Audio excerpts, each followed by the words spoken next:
dove sembra che più sei aggressivo, più sei figo, più sei importi sugli altri, meglio è. Ma io non la vedo così. Credo che ci sia qualcosa che ci rende molto più coraggiosi e molto più belli, che è la tenerezza.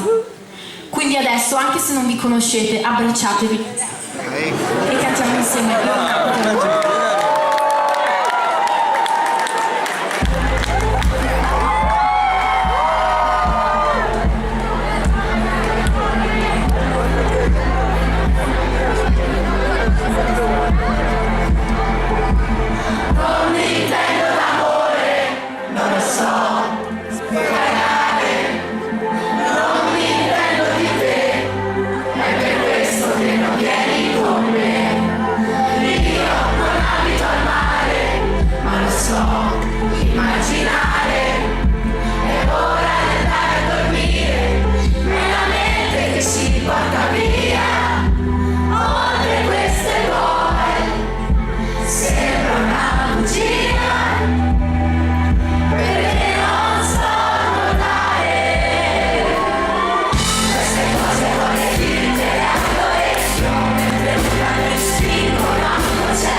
Sente emozioni